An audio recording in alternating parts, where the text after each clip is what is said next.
Karibu Wina Media upate habari mbalimbali za michezo, uchambuzi kutoka ligi kuu Tanzania bara. Subscribe na bonyeza alama ya kengele ili uwe wa kwanza kupata habari zote hizi.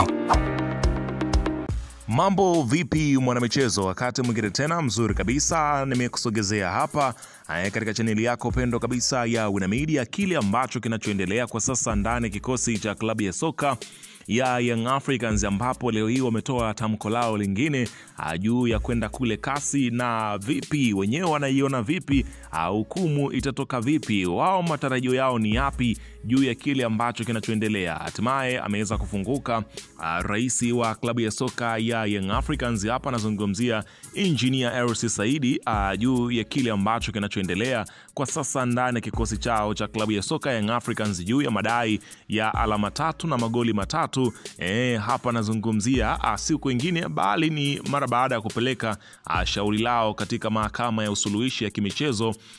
Hapa nazungumzia si wengine bali ni kasi kule Uswizi, ambako mwanamama kutoka Ufaransa atasimama kama mwanasheria kuweza kusimamia kesi hiyo, ambapo Engineer leo hii ameweza kufunguka. Nimekusogezea yale yote ambayo ameweza kufunguka mara baada ya kupeleka hiyo kesi huko kasi. Ila kabla tujaendelea, nikukumbusha kwamba kama ni mara yako ya kwanza kabisa unatembelea katika chaneli ya Wina Media, ajua kwamba umepitwa na taarifa nyingi. Sasa ili usiendelee kupitwa na taarifa zetu, cha kufanya ni kitu rahisi kabisa. Kwenye simu yako ni kubonyeza tu ano jekundu loandikwa hapo ano subscribe, na kisha ukabonyeza alama ya kengele iliyoko hapo chini pembeni. Kufanya hivyo kutakuwezesha wewe kupata taarifa zetu popote pale unapokuwepo, pasipo kuweza kuhangaika huku na kule kwenye kutafuta taarifa. Taarifa zinakuwa zinakufikia moja kwa moja kwenye simu yako. Karibu tuzungumze hili ambalo linazungumzwa kwa wakati huu ndani ya kikosi cha klabu ya soka ya Young Africans. Karibu. Bana, kikosi cha Yanga ambacho kwa sasa nguvu kubwa wamezielekeza kwenda kudai, hapa nazungumzia si kingine bali unazungumzia ni kile kinachoitwa haki yao kwa kile ambacho kilichoweza kutokea siku ya Machi 8, 2025 mara baada ya shirikisho la soka Tanzania TFF pamoja na bodi ya ligi kuweza kuahirisha mchezo wa ligi kuu ya soka Tanzania bara ambao ulikuwa ukutanishe kati ya timu mbili majanti. Hapa nazungumzia Simba pamoja na Young Africans, ambapo kila mmoja alikwenda kushuhudia kile kilichoweza kutokea. Sasa Yanga unaambiwa kupitia mahakama kuu ya masuala ya soka duniani ambayo ipo chini ya shirikisho la mpira wa miguu duniani FIFA, Court of Ability of Sport, yani nazungumzia kasi, imethibitisha rasmi kupokea kesi kutoka katika klabu ya Tanzania inayoitwa Young Africans Sport Club. Kesi hiyo inahusu kuishutumu bodi ya ligi kuu ya nchini Tanzania kwa kuendesha ligi bila kufuata kanuni na sheria kutoka kwenye miongozo sahihi ya FIFA. Kasi wametoa taarifa kuwa kesi hiyo imepangiwa kusikilizwa na hakimu mwenye uraia wa Ufaransa na itaanza kusikilizwa mapema kabisa, ambapo jina la hakimu huyo haijawekwa wazi kwa sababu za kisheria kwa kile ambacho kilinachoendelea kwa sasa. Sasa hivi mambo yamekuwa ni kutupiana maneno.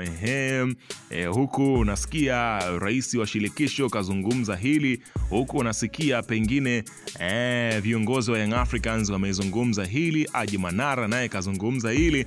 Sasa jana alinukuliwa hapa, nazungumzia raisi wa hapa nazungumzia shirikisho la soka Tanzania Wallace Karia, aliposema kwamba tutazungumza na media za Tanga, media zingine zina mambo yao tu, unaona bana. Ambapo akisema ya kwamba kwa sasa watakuwa wakiweza kutumia media za huko Tanga, lakini media zingine hizi zinaonekana zina mambo yao. Sasa Haji Manara amekuja kuandika muda sio mrefu kile ambacho kilichoendelea. Anasema ya kwamba hizo media nyingine unazosema zimechafuka ndio hizo uzitumia kuhamasisha football ya nchi hii, na ndio zinazokutambulisha wewe kwa jamii. Unachofanya ni ubaguzi wa wazi kama kiongozi mkuu wa soka nchini, na kwa hili ushapoteza uhalali wa kuendelea kuongoza TFF. Karia must go. Sioni tena kama unastahili kubaki shirikisho kama kiongozi. Umeleta ukanda na umezarau media nyingine za nje ya mkoa wa Tanga. Karia must go. Kiburi na majivuno yako yamevuka mpaka. Aisee, ulevi wa madaraka umekuvaa kisawasawa. Kiukweli jamaa is too drunk in power to be sober, na analeta na fitna kubwa baina ya media nyingine na za kutoka mkoani Tanga. Hapo ni kama umeenda kushtaki hizo media nyingine, na hicho unachofanya tulifanya utotoni. Unashtaki kisha unaambiwa tema mate tumchape. Karia must go. Bora ungenyamaza tu kipindi hiki kuliko kwenda kutafuta sympathy Tanga na kuwatumia watu wa kusifu hadi kwenye majukwaa ya futari. Haikusaidii hata kidogo, cause hata waliokuwa wakikuunga mkono washakuona sura yako halisi. Kwa sasa tupishe tu na makamu wako akaimu huo urais hadi uchaguzi mwakani. Tupishe.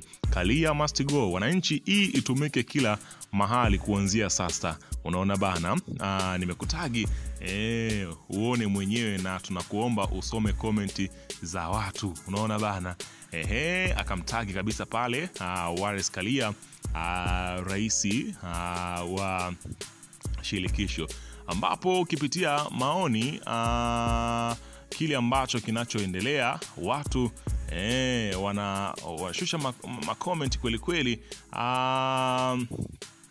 Ukiweza kuzungumzia kile ambacho kinachoendelea kwa sasa kati ya Karia na viongozi wa Young Africans. Lakini pia ukipitia katika ukurasa wa si mwingine bali, lakini nimekwambia kwamba makamu wa rais wa Young Africans Arafat Haji yeye pia ameendelea kuweza kuandika nukuu ambazo zinaonekana kama ni mlengwa wa mtu mwingine tofauti na kile ambacho kwa sasa kinazungumzwa na kinahusishwa na yale yote ambayo yanayoendelea, ambapo ameandika watu wakikuamini wamekukopesha imani, watu wakikuamini wamekabidhi hisia na upendo wako wote kwako, watu wakikuamini wanataka uwakilishe, ufikishe na ukamilishe mawazo yao, watu wakikuamini ni heri kufa ukiwa umesimama wanachokiamini wao, utaacha historia kwa ajili yako na kizazi chako kuwa wewe ni mmoja kati yao, tunaishi kwa ajili ya hao watu, heshimu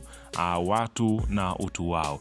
Akaachia hapo na kuweka posti nyingine akisema ya kwamba paka ambaye ana ndoto za kuwa chui anapaswa kupoteza hamu ya kula panya. Unaona bana, kwa kile ambacho kinachoendelea kwa sasa, mambo yanazidi kuwa mengi kweli kweli. Ukiweza kushuhudia kila mmoja amekuwa akiweza kuandika andiko lake kwa kile ambacho kila mmoja amekuwa akiweza kuzungumza namna gani ambavyo yanayoendelea. Lakini Farhan Kiamu anasema ukimsikiliza President Karia anavyozungumza, ukimsikiliza Mzee Mguto alivyozungumza, kuna picha unaipata. Yani wakuu wawili wa TFF na bodi ya ligi ni kama kuna sehemu wameshamweka Yanga, kama kuna namna Yanga ndio anatazama kama mwenye makosa zaidi.